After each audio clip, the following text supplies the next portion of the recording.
acerca del arrebatamiento de la iglesia. Esto es en continuación del tema que hace 2 semanas compartimos. Si usted no vio el tema de hace 2 semanas, revise. Se llamaba La esperanza bienaventurada. El día de hoy pues vamos a compartir el tema del arrebatamiento a la luz de un libro, que para muchos es un libro un poco, podríamos decir que casi no se lee. Es el libro de Apocalipsis. ¿Por qué estudiar acerca de este libro? ¿Por qué hacerlo? ¿Por qué tratar de ver este libro si hay tantas interpretaciones acerca de él? Pero ¿por qué intentarlo? Porque el Señor mismo nos invita a hacerlo. Y quiero leerle en Apocalipsis 1, versículo 8. Bueno, desde el 3 de hecho. Bienaventurado el que lee y los que oyen las palabras de esta profecía y guardan las cosas en ella escritas, porque el tiempo está cerca. Entonces, nos dice aquí que somos bienaventurados cuando lo hacemos. Luego, en el verso 8, aquí está hablando Jesús. Él dice, esto no está ahí en la pantalla ahorita: yo soy el alfa y el omega, principio y fin, dice el Señor, el que es, el que era y el que ha de venir, el Todopoderoso.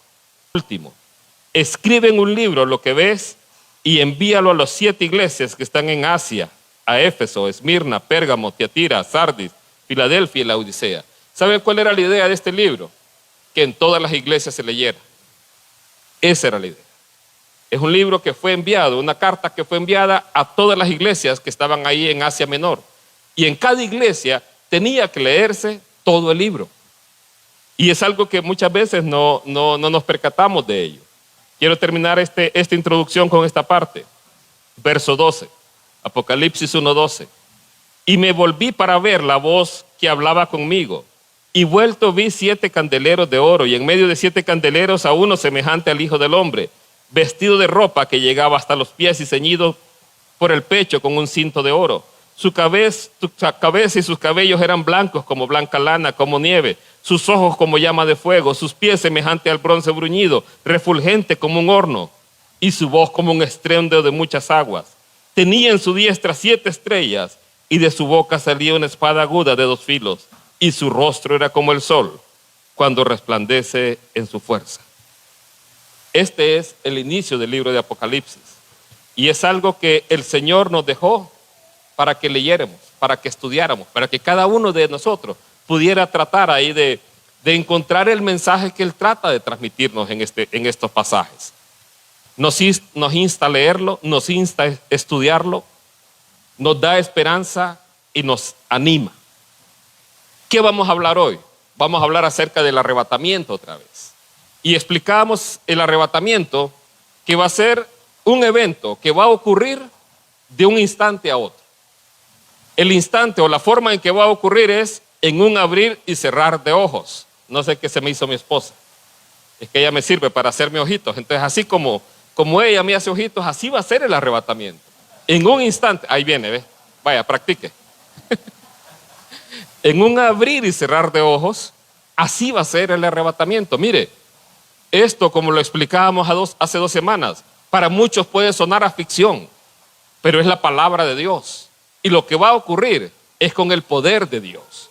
Entonces, y lo que dice es que estos cuerpos corruptibles se van a vestir de incorrupción. Los muertos en Cristo resucitan primero, y luego los que hayamos quedado seremos arrebatados juntamente con ellos para recibir al Señor en los aires. Esto va a ser un evento que todo el mundo va a ver, todo el mundo va a presenciar. ¿Qué explicaciones van a dar? No lo sé, pero sé, por lo que veo en la palabra de Dios, que van a haber cosas más graves por las cuales preocuparse en la humanidad, y hoy va a ver algo de eso usted. Va a ver que cuando ocurre el arrebatamiento, algo más preocupante que eso va a ocurrir en el mundo. Y eso va a distraer a la gente del mundo para ver lo que está sucediendo. Entonces, vamos a verlo hoy a la luz del libro de Apocalipsis, y específicamente de los sellos del Apocalipsis. Entonces quiero contarle ahí que en el libro de Apocalipsis aparece en el capítulo 4, ahí aparece una imagen del Padre Celestial que está sentado en el trono. Y alrededor de ese trono hay 24 tronos, hay 4 seres vivientes. Entonces, quiero decirle que el libro de Apocalipsis, la forma en que yo lo veo, para mí es un libro cronológico. Es un libro que está ordenado cronológicamente. Es la forma natural de leerlo. Cuando usted lee, dice después de esto, después de esto, después de esto. Entonces, para mí es un libro que está escrito cronológicamente y yo así lo entiendo de esa manera literal. Está escrito así en orden. Y así se van a desarrollar las cosas como están en orden. Pero los simbolismos que están ahí, no me los puedo inventar. Tengo que interpretarlos a la luz de la palabra de Dios. Por ejemplo, los 4 seres vivientes. Hay uno que tiene forma de león. No es olimpista. Hay otro que tiene como alas de águila. No es motagüense. Entonces no me los puedo inventar. Tienen que ser interpretados a la luz de la misma palabra de Dios. Entonces, le voy a resumir. Capítulo 4 muestra a 4 seres vivientes, a 24 ancianos que no forman parte de la iglesia, adorando al Hijo, al Padre Celestial. Le dice, tú eres digno porque tú eres el creador de todo lo que existe. Entonces vemos esa adoración y ellos tiran sus coronas delante del que está en el trono, que es Dios Padre, el creador de los cielos y la tierra, y todos le adoran ahí en el cielo. Si usted se fija en esa escena del capítulo 4, aparece el Padre, aparecen 4 seres vivientes y 24 ancianos. No hay ángeles, no aparece el Hijo, no aparece la iglesia. Este cuadro se va completando en la medida que usted va leyendo el libro de Apocalipsis. Entonces, ¿qué sigue después del capítulo 4, pastor? El 5. Sigue el capítulo 5. Y en el capítulo 5, ahí sí, entra en escena el Hijo de Dios. Y dice que aparece como un cordero que había sido sacrificado, pero como inmolado. O sea, inmolado, perdón, pero de pie. Eso quiere decir que había sido sacrificado, pero que está de pie significa que ha resucitado. Y así se muestra al Hijo de Dios. Y hay algo ahí que ocurre. En la escena del capítulo 4 aparece un rollo, como ese que está ahí en pantalla. Un rollo que tiene 7 sellos. Ese rollo que tiene 7 sellos lo tiene el Padre Celestial en su mano derecha. Algo que está a la diestra del Padre significa poder, autoridad. Entonces, ese rollo que tiene el Padre Celestial en el capítulo 5, cuando aparece el Hijo de Dios, no había nadie, ni en el cielo, ni en la tierra, ni debajo de la tierra, digno de abrir el rollo hasta que aparece el Hijo de Dios. Y Él sí es digno de tomar el rollo. Y cuando el Hijo de Dios toma el rollo de manos del Padre Celestial, ahí aparecen los 4 seres vivientes, los 24 ancianos, y ahora sí entran en escena, además del Hijo de Dios, millones y millones de ángeles. Y que todos ahí en ese momento adoran al Hijo de Dios. Si hay un pasaje de la Escritura que muestra la deidad de Jesús, es ese. Porque en el cielo a nadie más se puede adorar, o en la tierra, solo al Hijo de Dios o al Padre Celestial, y ellos son Dios. Entonces, cuando toma el rollo, ¿qué significa eso de tomar el rollo? Significa esto que dicen aquí los ángeles, los 24 seres vivientes, los 4 seres vivientes y los 24 ancianos. 5:12 dice, que decían a gran voz, digno es el Cordero que fue inmolado de tomar, cuente ahí, el poder, la riqueza, la sabiduría, la fortaleza, el honor, la gloria y la alabanza. 7 elementos. Eso quiere decir, el número 7, usted lo va a ver en todos lados de Apocalipsis, significa plenitud. Él toma todo dominio. Él es digno de tomar todo el dominio. Y cuando usted ve esto, Él es digno de tomar el poder. Quiero recordarle algo. Hay una parábola que Jesús narró a sus apóstoles antes de irse. Es una parábola que está en Lucas capítulo 19. Creo que es del verso 11 en adelante. Porque los discípulos esperaban que el reino se manifestara de inmediato. Ellos iban a Jerusalén y ellos esperaban que bien, vamos a Jerusalén. Y allá van a coronar a Jesús como el Mesías prometido que va a implementar el reino eterno, un reino que Dios había prometido, un reino que nunca iba a acabar. Entonces ellos estaban con esa expectativa, pero Jesús, para aclararles esa expectativa, les cuenta una parábola y les dice que un hombre de noble nacimiento fue para irse a un país lejano a recibir un reino y luego iba a regresar. Entonces, y cuando él regresara, lo primero que va a hacer es llamar a sus siervos. Présteme atención en esta parte. Y por eso le digo que yo soy literal en la interpretación de la secuencia de los acontecimientos, de los eventos. ¿Qué es lo que va a hacer el hombre de noble nacimiento, que es Jesús? Va a ir a un país lejano, eso es el cielo, a recibir un reino. Él iba a recibir una designación del reino. Una vez él recibe el reino, él regresa a donde ellos para gobernar ahí. ¿Qué quiere decir esto, pastor? Y esa es la pregunta clave acá. ¿En qué momento Jesús recibe el reino? ¿En qué momento él recibe la instrucción para establecer su reino aquí en la tierra? ¿Se acuerda lo que dice Hechos 1:6? Que los discípulos le dijeron: vas a instaurar el reino a Israel en este tiempo. Y él les dijo: no les importa, no les interesa a ustedes. Esto es algo que solo el Padre Celestial ha puesto en sus manos. Cuando vemos esta parte en Apocalipsis 5, aquí es el momento de tomar el poder, el dominio, la alabanza, la honra, todo lo que está acá.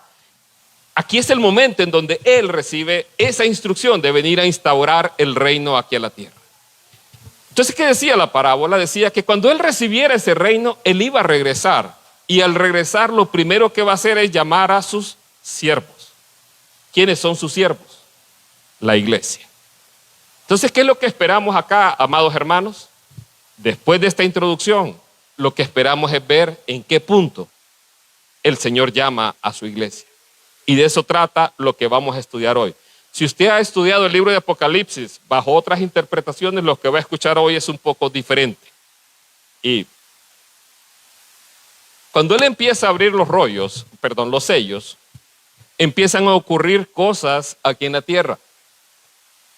Y en el libro de Ezequiel, capítulo 2, se menciona un rollo parecido.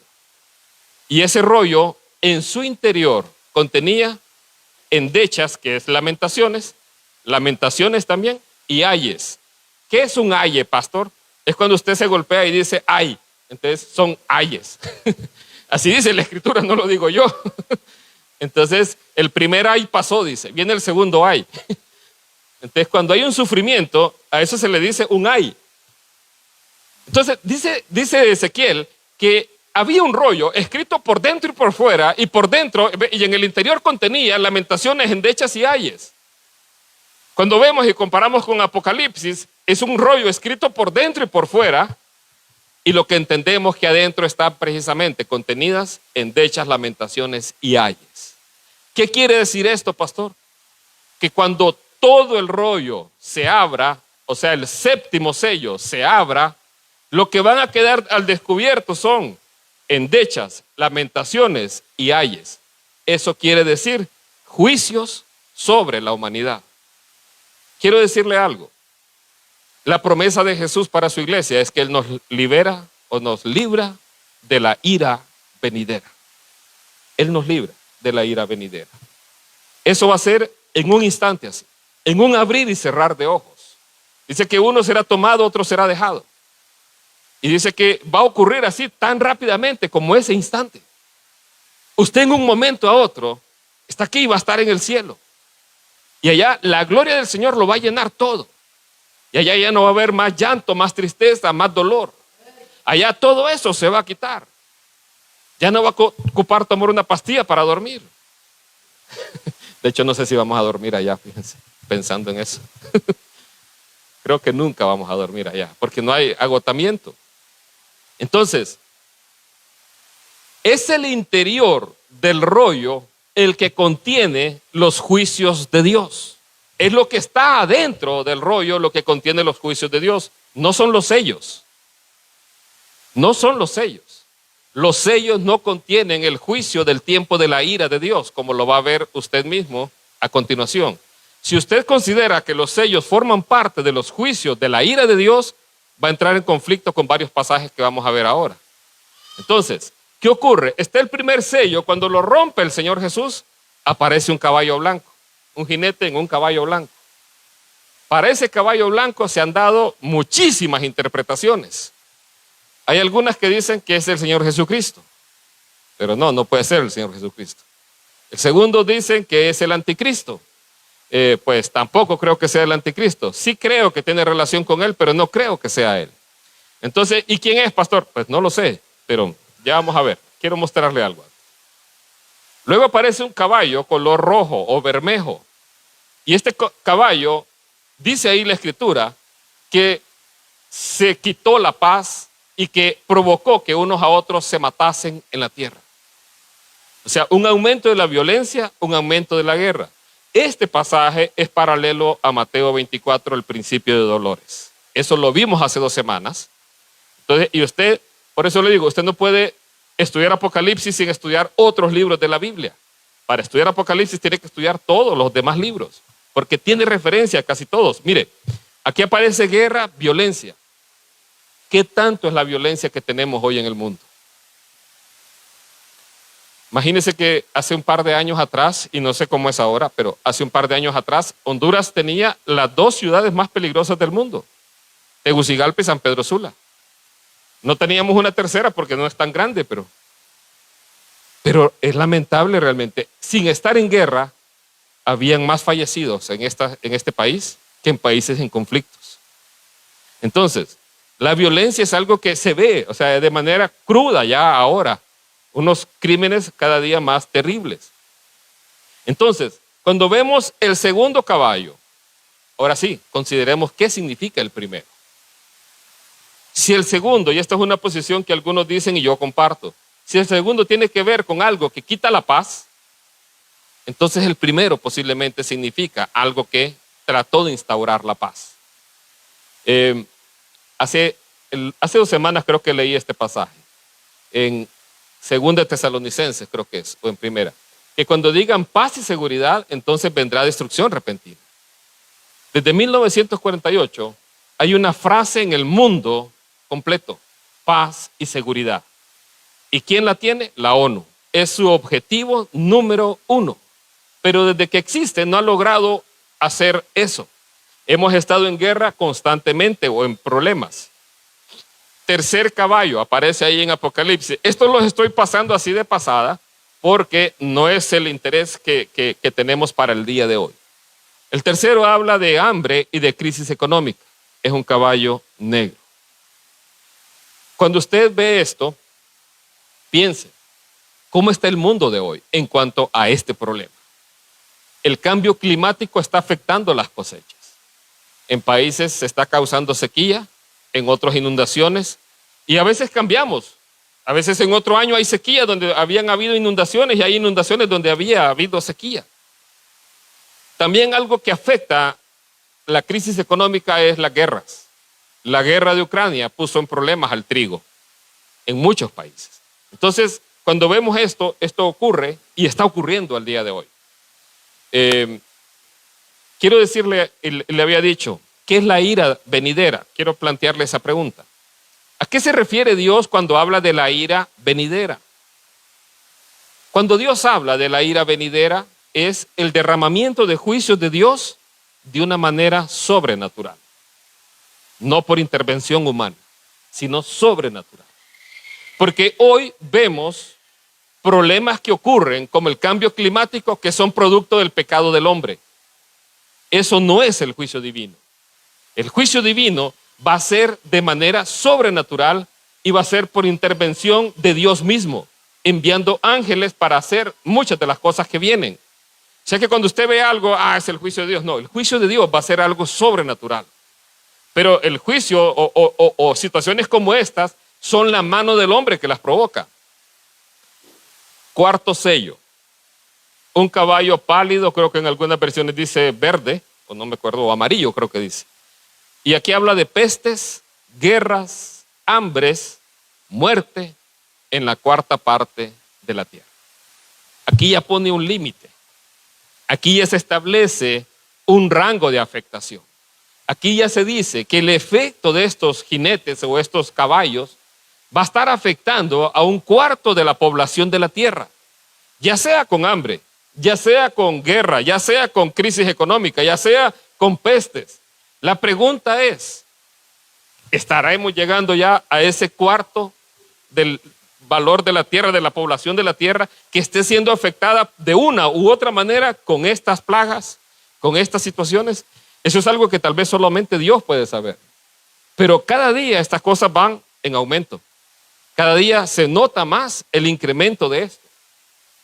Y ahora sí, viene un sello, que este es el que me interesa centrar. El verso 9, Apocalipsis 6:9. Aquí ya vamos al 5.º sello, y este es muy relevante.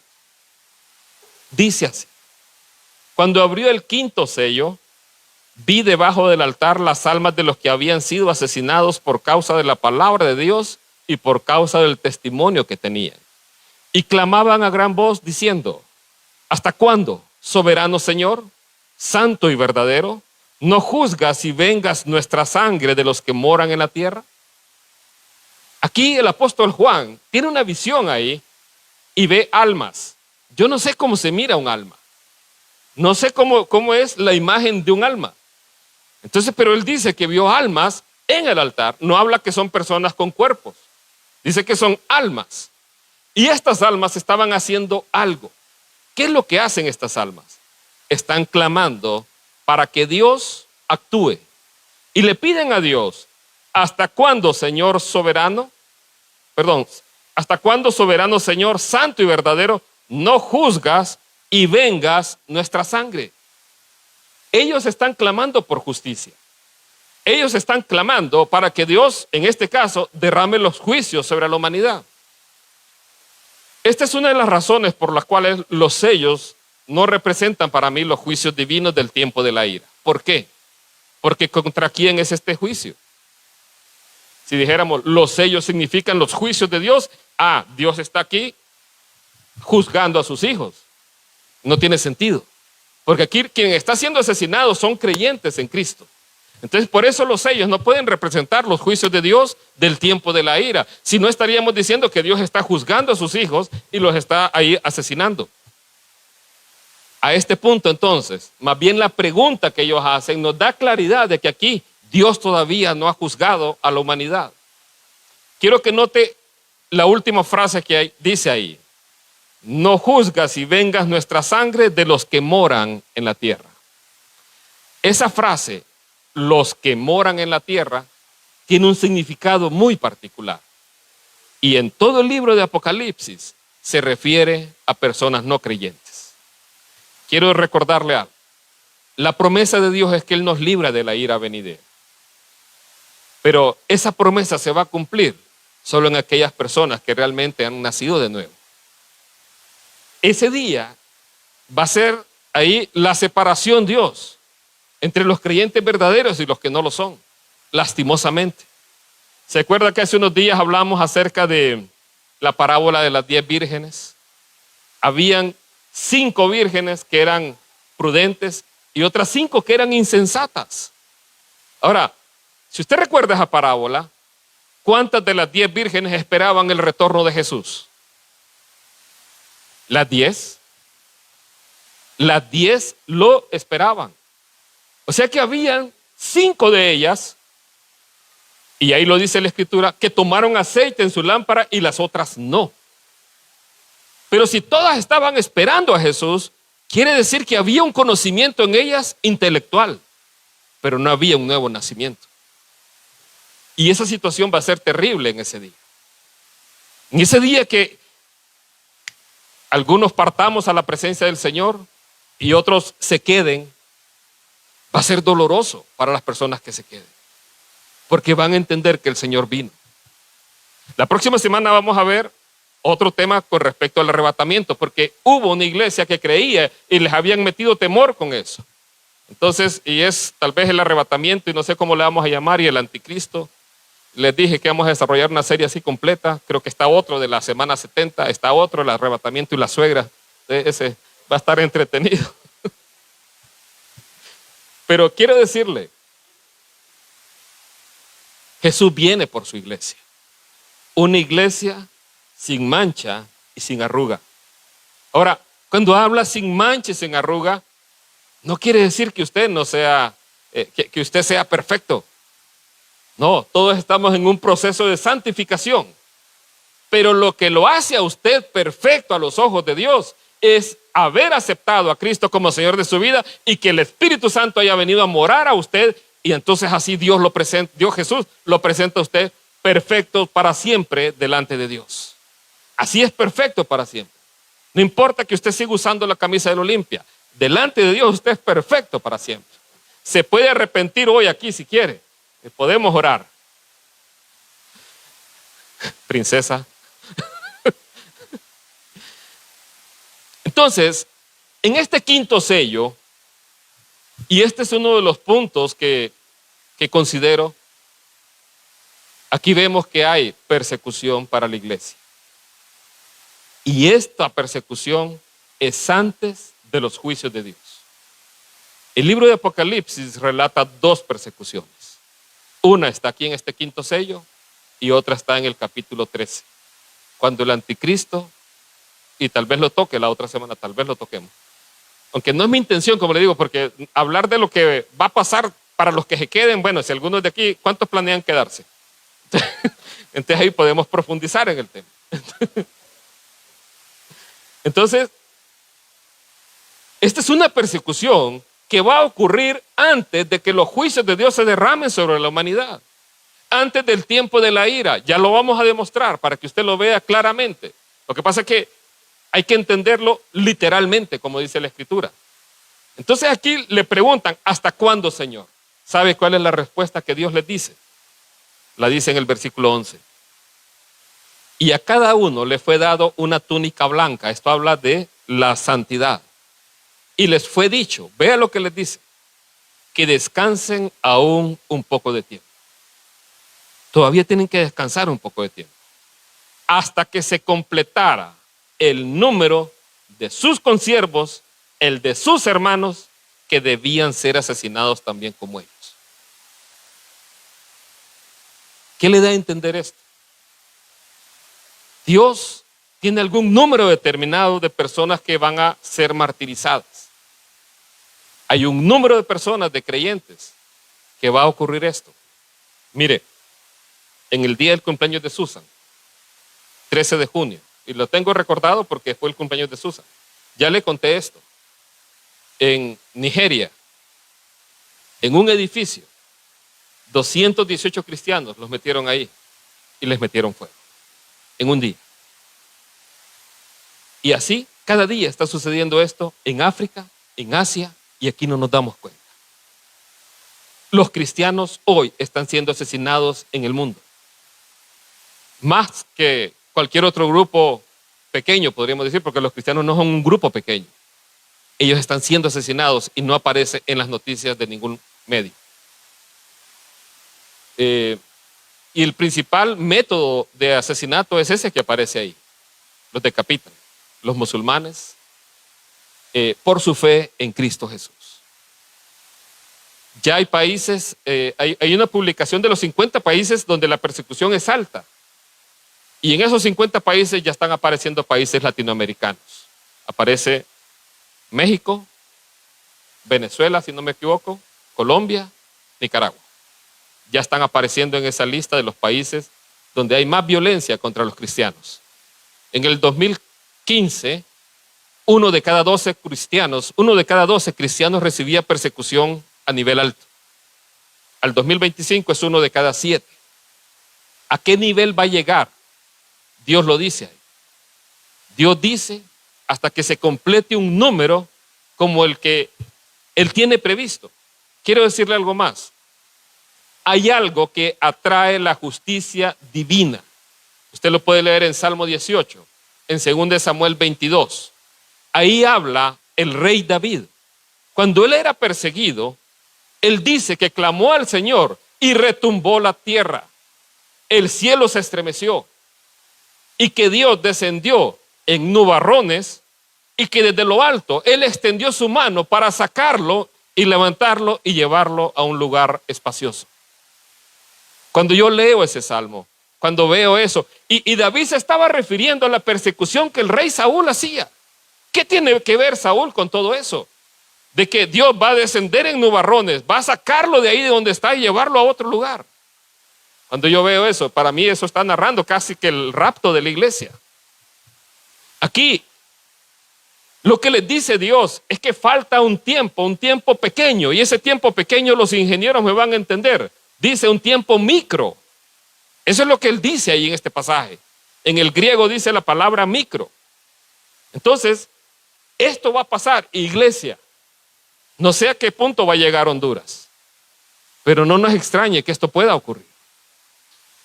Y no es para infundir miedo, sino para afianzar el corazón y tener la fe en Jesús. Porque somos la sal de la tierra, la luz del mundo. Si el mundo no nos rechaza, a veces no somos cristianos. A veces para mantener la integridad en los trabajos hay que mantener íntegro y decir eso no se puede hacer porque eso es incorrecto. No solamente piense que lo van a perseguir porque aquellos son musulmanes, no. En su empresa usted puede hacer eso porque usted no se presta para hacer lo incorrecto. Cuando usted es firme en sus convicciones y se mantiene firme, usted le va a caer mal a la gente.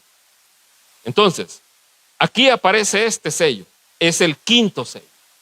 Ahora vamos al sexto sello. Recuerde aquí la diferencia. Quiero recordarle algo antes de pasar al sexto sello.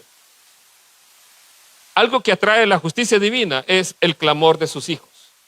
Esto también aparece en Lucas 18, la parábola del juez injusto. Ahí aparece. Y Dios lo dice literalmente como están estas almas. ¿Acaso Dios no le va a hacer justicia a sus hijos que claman delante de Él día y noche? Y si no me equivoco, está refiriéndose a estos que aparecen aquí en el sexto sello. Entonces, algo que atrae el juicio divino va a ser esto. Sexto sello. Dice así, Apocalipsis 6:12. Y vi cuando abrió el sexto sello, y hubo un gran terremoto, y el sol se volvió negro como tela de crin, y la luna entera se volvió como sangre, y las estrellas del cielo cayeron a la tierra como una higuera suelta sus brevas cuando es sacudida por un fuerte viento. Y el firmamento fue replegado como un rollo que se enrolla, y toda montaña y toda isla fueron removidas de sus lugares. No sé si usted los contó. Cuéntelos. Un gran terremoto, el sol, la luna, las estrellas.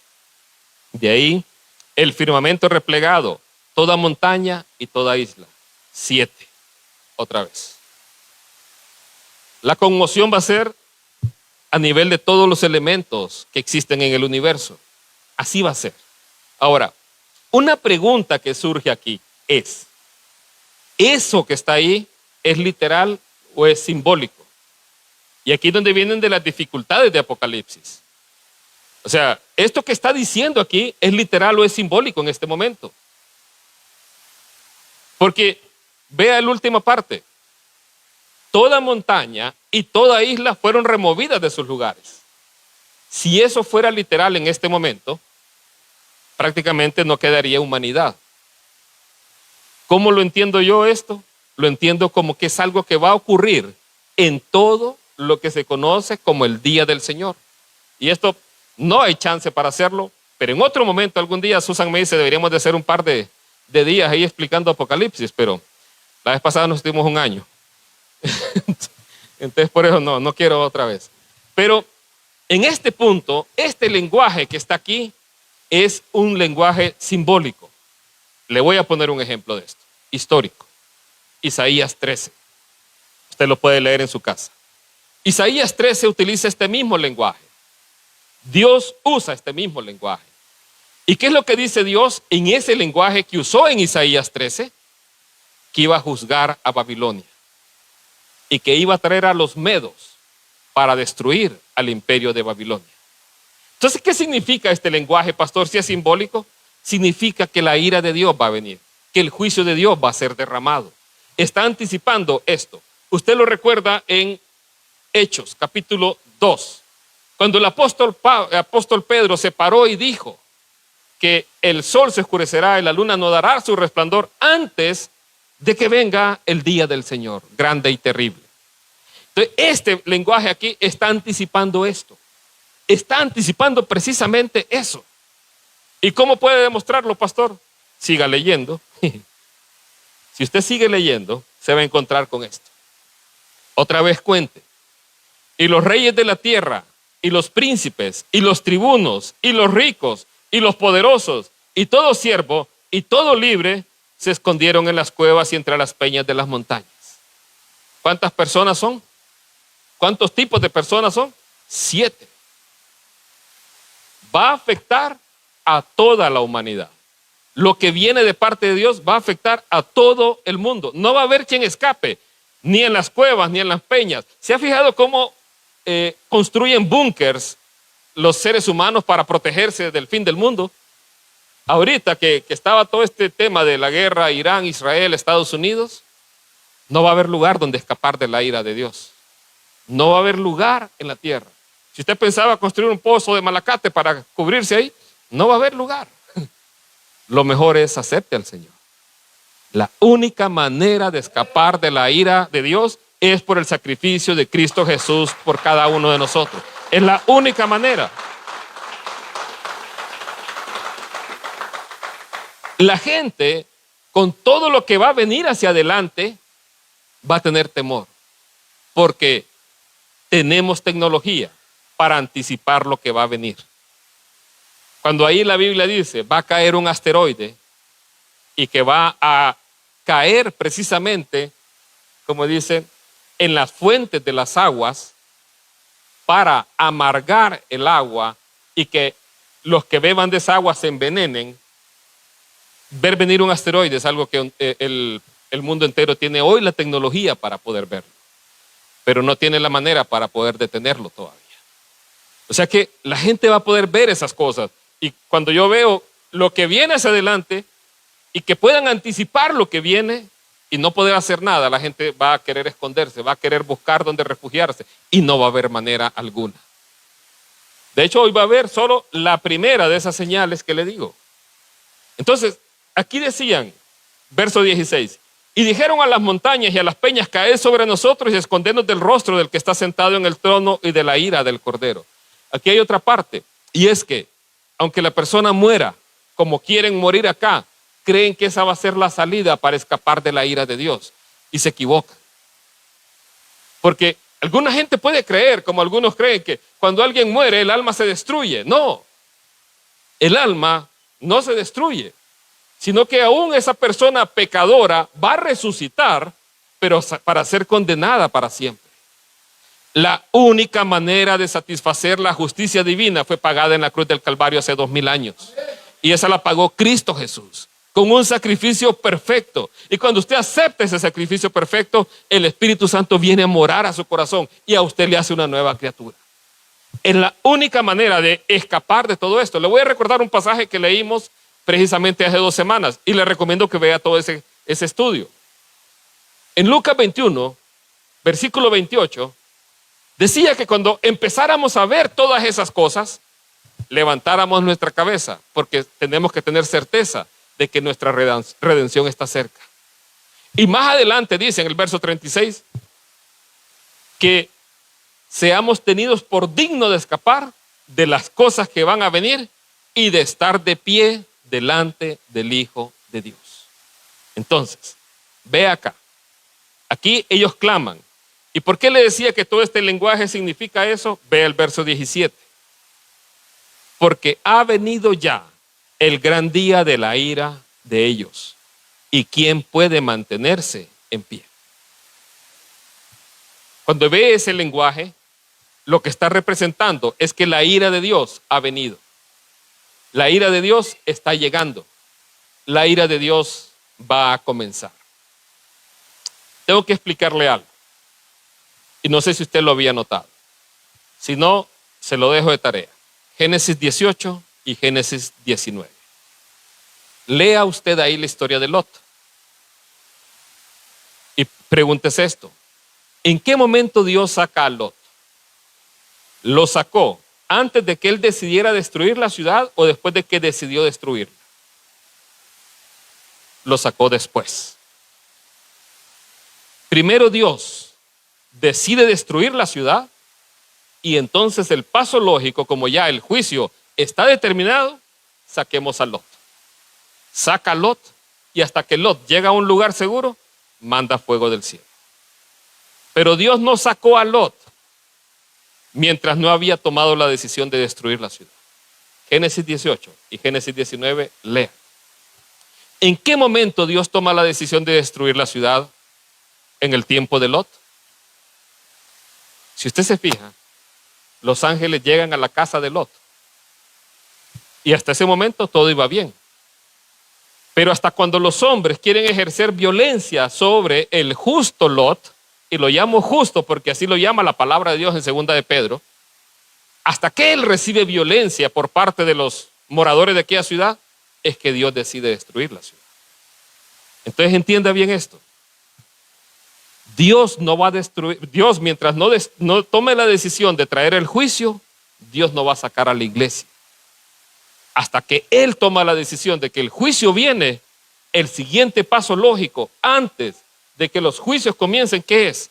Sacar a su iglesia. Entonces, mientras Dios no, en aquel caso, en el ejemplo de Lot, mientras Dios no haya tomado la decisión de destruir la ciudad de Sodoma y Gomorra, Lot estaba en Sodoma y Gomorra, estaba tranquilo. Pero Dios no iba a destruir al justo con el malvado. Y para hacerlo hay que sacar a Lot antes de destruirlo. Acá lo que estamos viendo en el verso 17 es, Dios toma la decisión ya de traer los juicios de Dios a la humanidad. Si usted se recuerda en el quinto sello, ¿qué fue lo que Dios les dijo? Esperen un poquito de tiempo. Acá ya vemos que Dios toma la decisión de destruir de traer los juicios a la humanidad. Pastor, ¿y de qué manera puede demostrar eso? Siga leyendo. Apocalipsis 7, verso 3. Aparecen ángeles. Aquí ya empiezan a aparecer los ángeles. Y en el verso 3 dicen algo bien interesante. Ahí están, mira, están sellando los 144,000 y no tengo el tiempo para decir varias cosas de ellos, pero no son los testigos de Jehová, no se preocupe por ellos, no son ellos. Entonces, estos ángeles están sellando a 144,000 israelitas. Y antes de completar el sellado de ellos, los ángeles que tenían el poder para dañar la tierra y el mar, les dicen, todavía no dañen ahí. Y eso es lo que dice, no dañéis la tierra, ni el mar, ni los árboles, hasta que sellemos en la frente a los siervos de nuestro Dios. A este punto, ningún daño ha ocurrido sobrenatural de parte de Dios. Hago la referencia. La ira de Dios se refiere a juicios que son provocados sobrenaturalmente, no al pecado del hombre. Hoy el pecado del hombre está provocando desastres naturales, tirando basura en los océanos, tirando basura en cualquier lado. El calentamiento global, problema que el pecado del hombre ha traído. El COVID, el problema que el hombre ha provocado. Son pecados que el hombre ha traído acá. El SIDA, son problemas que el hombre ha provocado. Pero los juicios de la ira de Dios son sobrenaturales. Y ustedes van a ver ángeles actuando, generando esos juicios. Y los cataclismos que ocurren son enormes. Entonces, vea este pasaje. Todavía dice, no dañen todavía allá. Todavía los ángeles no están actuando. Cuando usted lee los sellos, usted ve una actitud un poco más pasiva, contemplativa de lo que está haciendo. Pero cuando ve las trompetas y las copas de la ira, es diferente. Ahí ve la mano de Dios actuando. Ahora, busque Mateo 24. Busque Mateo 24. Si usted busca Mateo 24, ¿en qué lugar de Mateo 24 encuentra este pasaje paralelo? El 12. El 12 y el 13 de Apocalipsis 6. ¿A dónde lo encuentra usted en Mateo 24? Búsquelo ahí. Si usted lo encuentra, esto está en Mateo 24, 29, si no me equivoco. ¿Correcto? ¿Estoy en lo correcto? Sí. Entonces, el pasaje paralelo de Mateo 24 está ahí en el verso 29. Es paralelo al sexto sello. ¿Lo ve? Y si usted lee ahí y sigue leyendo al versículo 31, ¿qué es lo que encuentra? Y enviará a sus ángeles con gran trompeta y reunirán a sus escogidos de los cuatro vientos, de un extremo al otro extremo de los cielos. Lo que sigue a la apertura del sexto sello es este pasaje, donde Dios va a enviar a sus ángeles a recoger a sus escogidos de un extremo del cielo al otro. En el libro de Marcos dice, a recoger sus escogidos de un extremo de la tierra al extremo del cielo. Lo cierto es que después de la apertura del sexto sello que decíamos, Dios toma la decisión de destruir, de traer el juicio a la humanidad. ¿Qué es lo que tiene que hacer, así como ocurrió en Lot? Sacar a su iglesia. Dios no va a sacar a su iglesia mientras Él no haya tomado la decisión de traer el juicio. Es hasta que Él toma la decisión. Ya se acabó la paciencia de Dios, ahora es el tiempo de traer el juicio. El primer paso para traer ese juicio, ¿cuál es? Sacar a la iglesia. Y el pasaje de Mateo 24 demuestra esto. ¿Y qué aparece en Apocalipsis, pastor? Aparece esto. Después de esto miré y apareció una multitud tomada de todas las naciones, tribus, pueblos y lenguas. Era tan grande que nadie podía contarla. Estaban de pie delante del trono y del Cordero, vestidos de túnicas blancas y con ramas de palma en la mano. Gritaban a gran voz, la salvación viene de nuestro Dios que está sentado y del Cordero. Una multitud aparece así. Cuando uno lee esto en griego, aquí no se nota, pero el asombro de Juan es grande cuando él dice estas palabras. Y dice, y en la NBI lo narra de manera precisa, aparece una multitud. ¿De dónde dice? Tomada de todos los pueblos, naciones y lenguas. Así de repente aparece. ¿Se recuerda el quinto sello? ¿Qué era lo que se narraba ahí en el quinto sello? Almas. ¿Qué decían las almas? ¿Hasta cuándo Dios no juzga si venga nuestra sangre? Acá esta multitud es diferente. Le pregunto yo, ¿esta multitud cómo está ahí? ¿Son almas o tienen cuerpos físicos? ¿Cuántos dicen que son almas? ¿Cuántos dicen que tienen cuerpos físicos? 3. ¿Cuántos no saben? Ve acá. Dice así. Estaban de pie delante del trono y del Cordero. Estar de pie en el libro de Apocalipsis significa estar resucitado. En Apocalipsis 5, creo que el verso 4, hablaba, o el verso 5, habla del Cordero de Dios que había sido inmolado, pero que estaba de pie. Quería decir que había sido sacrificado, pero estaba resucitado. Acá dice que están de pie. Lucas 21:36 dice que aquellos que van a escapar van a estar de pie delante del Hijo del Hombre. Aquí vemos esta multitud de pie. Segunda señal. Vestidos con túnicas blancas y con ramas de palma. ¿A dónde? En la mano. Yo quiero que vea, hay dos señales acá bien interesantes, los pies y las manos. ¿Cuáles fueron las señales que le dijo el Señor Jesucristo a sus discípulos que vieran para que demostrarles que Él había resucitado? Miren mis manos y miren mis pies. Aquí usted puede ver las palmas de mano, las manos, y puede ver los pies. Y lo otro, la actitud que tienen. ¿Están en una actitud clamando justicia? No, están agradecidos por la salvación. De hecho dice, gritaban a gran voz, la salvación viene de nuestro Dios que está sentado en el trono y del Cordero. Voy a regresar acá. El verso 17 acá planteaba una pregunta retórica. Porque ha venido ya el gran día de la ira, ¿quién puede mantenerse de pie? ¿Quién puede mantenerse de pie? Y la respuesta a esa pregunta está aquí.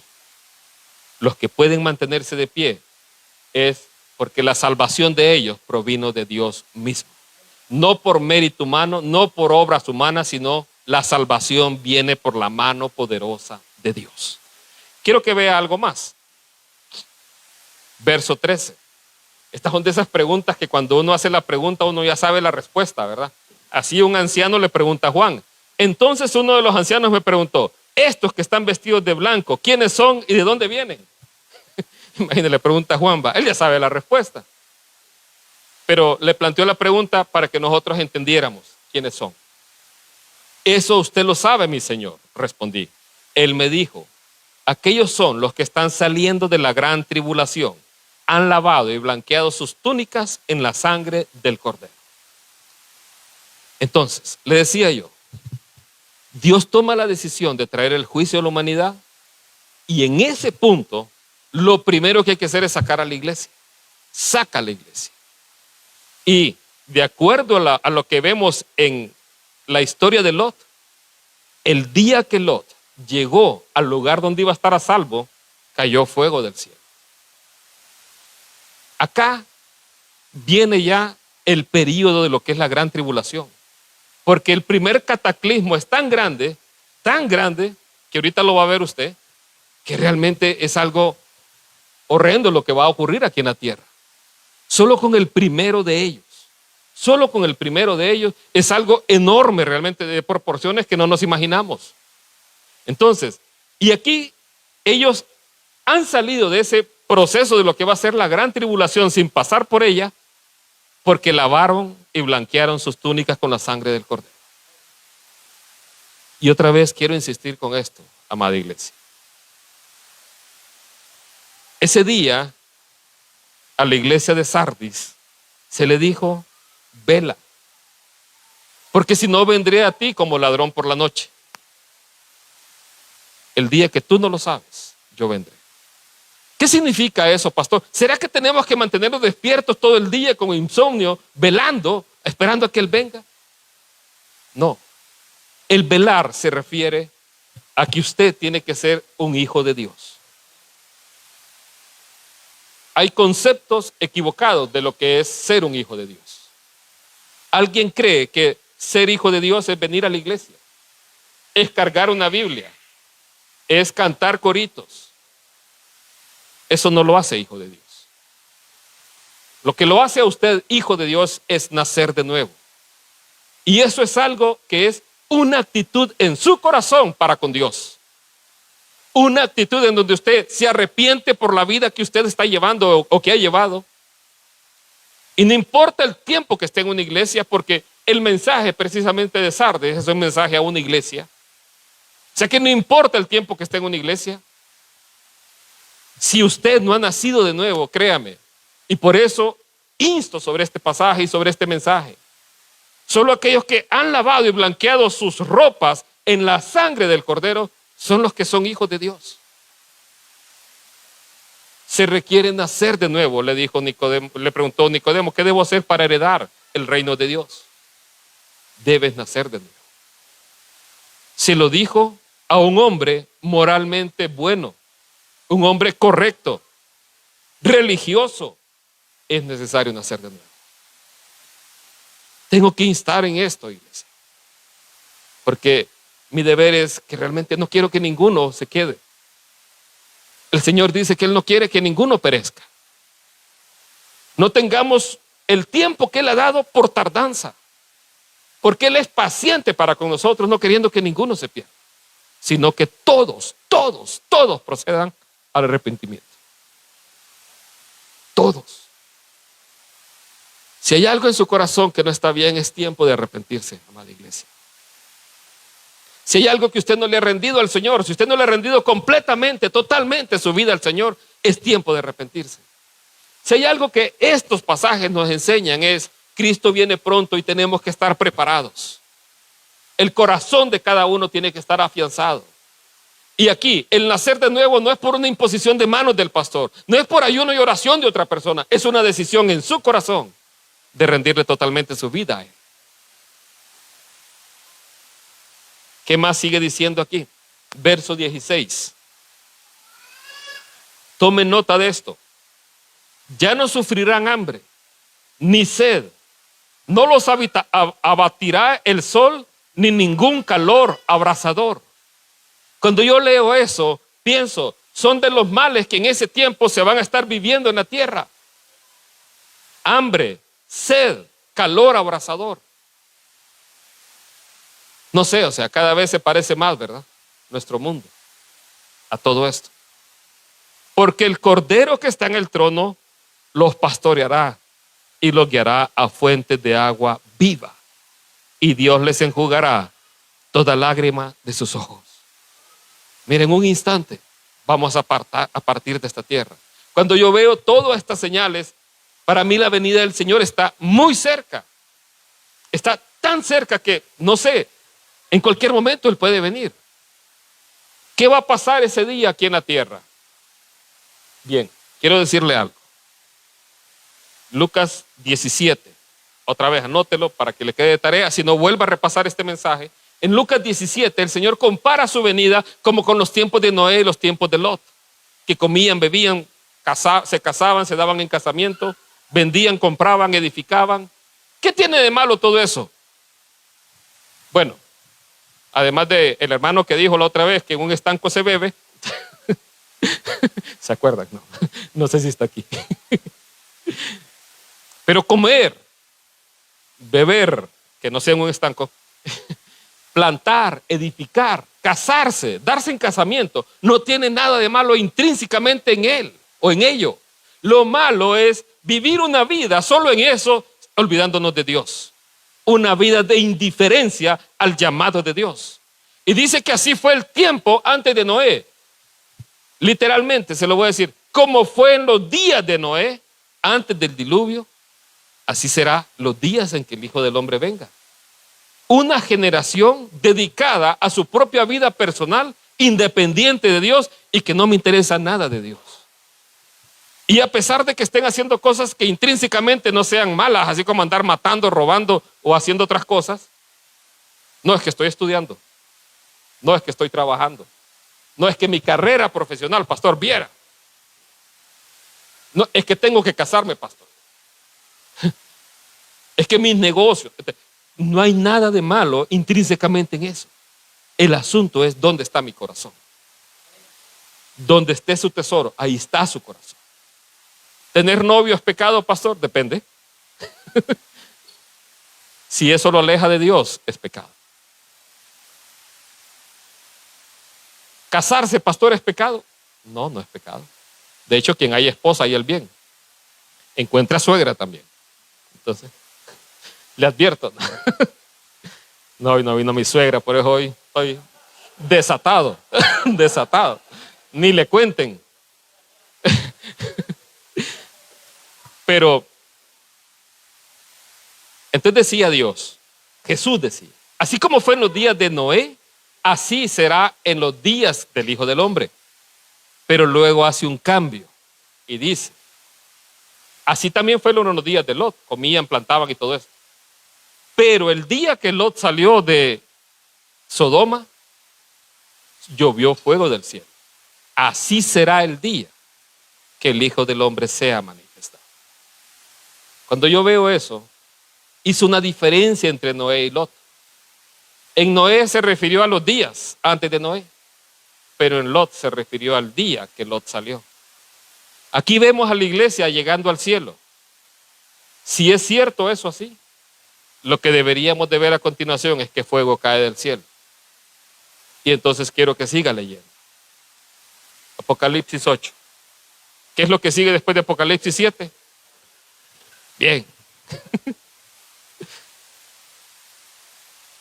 Cuando abrió el séptimo sello, le recuerdo, ¿cuántos sellos tenía el rollo? 7. Cuando abre el séptimo sello, ¿qué es lo que ocurre? Ya el pergamino queda totalmente desplegado, totalmente visible. ¿Qué es lo que contiene el rollo de acuerdo a lo que veíamos en Ezequiel o lo que les decía que dice Ezequiel? Endechas, lamentaciones y ayes. O sea que lo que viene hacia la humanidad va a provocar eso. Ahora, quiero que piense un momento antes de leer ahí. ¿Qué va a pasar? Supóngase que alguno de ustedes se queda. ¿A quién puedo poner de ejemplo que no se sienta herido? Va, Pastor Raúl se queda. ¿Qué dice, pastor? Probamos. Va, yo me quedo, pues va, yo me quedo. Va, yo me quedo. Suponga que yo me quedo. De hecho, le voy a decir, dice la Escritura que no todo el que me dice Señor, Señor entrará en el reino de los cielos. Y dice que muchos le van a decir, Señor, pero yo hice milagros, liberé personas, hice esto. Nunca te conocí. Así va a ser. Imagínense, yo me quedo. Se va mi esposa, se va Carlos, se va Lizzy. ¿Cómo me voy a sentir yo? Apachurrado, solo, triste. El gato que está triste y azul. ¿Se recuerda de ese corito? Aarón, para el final, ¿ve? Para el momento del llamado ahí, el gato que está triste y azul. Siempre recuerda. Bien. Imagínense, yo me quedo y se va toda mi familia. Me quedo solo. ¿Qué se hizo mi hija? ¿Qué se hizo mi hijo? ¿Dónde está mi esposa? Esa sería la preocupación natural, ¿verdad? Pero creo que eso va a quedar a un lado por lo que va a ocurrir. Y es esto. Cuando abrió el séptimo sello, se hizo silencio en el cielo como por media hora. Media hora. El tiempo de celebración se detiene. Hasta el momento, y aún después de este momento, siempre hay bulla en el cielo. Una multitud como muchas aguas. Siempre hay alguien, santo, santo, santo. Pero aquí hay un momento de media hora de silencio en el cielo. ¿Cuándo hacemos silencio nosotros? Cuando alguien ha fallecido, un tiempo de luto, un tiempo de dolor. Aquí ocurre media hora de silencio. Verso 5. Y el ángel tomó el incensario. El incensario es donde estaban contenidas las oraciones de los santos. Entre esas oraciones estaban, ¿hasta cuándo, Santo, soberano Señor, vas a juzgar a los que moran sobre la tierra? Quiere decir eso, que al tomar ese incensario lo que está haciendo es dando respuesta a esa petición. Tomó el incensario y lo llenó de fuego del altar y lo arrojó a la tierra. Y hubo truenos y voces y relámpagos y un terremoto. Pastor, pero ahí parece que eso es espiritual. Siga leyendo. Primera trompeta, verso 7. El primero tocó la trompeta y hubo granizo y fuego mezclados con sangre y fueron lanzados a la tierra. Y la tercera parte de la tierra fue quemada. Y la tercera parte de los árboles fue quemada. Y toda hierba verde fue quemada. Este solo es el primero de los terribles juicios que ocurren. Esto ocurre luego de que aparece la iglesia en el cielo, fuego es arrojado a la tierra. Y como le digo, solo es el primero. Y como le he hecho ver, cuando leo ese pasaje, y mire, soy ingeniero y no y trato de no pensar, pero tengo que pensar a veces como ingeniero. Me gustan las matemáticas y la física y todo eso. Y me puse a ver cálculos matemáticos.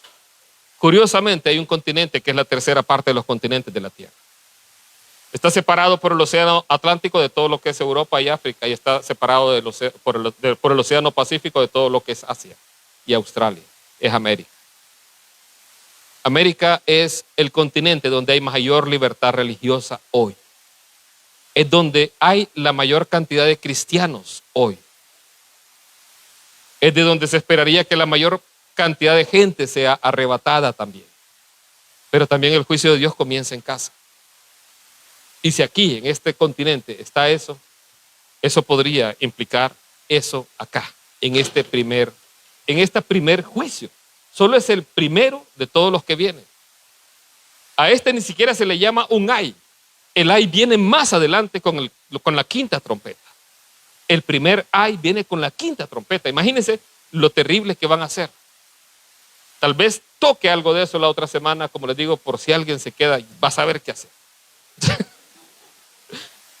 Va a saber y tiene que arrepentirse porque no va a haber chance para muchas cosas. Cuando vemos la palabra de Dios, Él nos advierte de todas estas cosas. Pero Él es un Dios amoroso y grande en misericordia. Él es lento para la ira y grande en misericordia. Su paciencia con la raza humana o con los seres humanos, mire, Él dijo, vengo en breve. Y los apóstoles creían que iba a venir en ese tiempo. Y no ha venido. Y si aún no ha venido, ¿sabe por qué es? Porque su misericordia es grande todavía. Porque su misericordia no ha decaído. Y cuando nos anuncia lo que está por venir es porque Él nos ama. Cuando usted le advierte a su hijo, no toque eso, no haga eso, porque si no va a recibir un fajazo. Usted lo hace, ¿por qué? Porque lo odia. ¿O por qué lo hace? Porque lo ama. Dios nos ama tanto que ha manifestado las cosas que han de venir. Y esas cosas que han de venir nos deben de llamar a una vida en santidad a nosotros. Una vida de entrega completa al Señor. El que viene es santo y verdadero. Es Rey de reyes, Señor de señores. Sus ojos son como llama de fuego. Sus pies como bronce bruñido. Su voz como de muchas aguas. Él es el que viene. Su boca hay una espada de 2 filos. Con su palabra Él va a destruir a todos sus enemigos. Pero si usted está aquí hoy y usted no ha rendido su corazón a Jesús, este es un buen día para hacerlo. Ya sea que nos esté viendo por las redes sociales o esté aquí. Como le digo, no importa, pastor, yo tengo 15 años de venir a la iglesia. Pero si su corazón está mal, está mal. Si su mente está mal, está mal. Es tiempo de entregarle todo su corazón al Señor. Ahí usted, yo quiero que incline su rostro, que cierre sus ojos.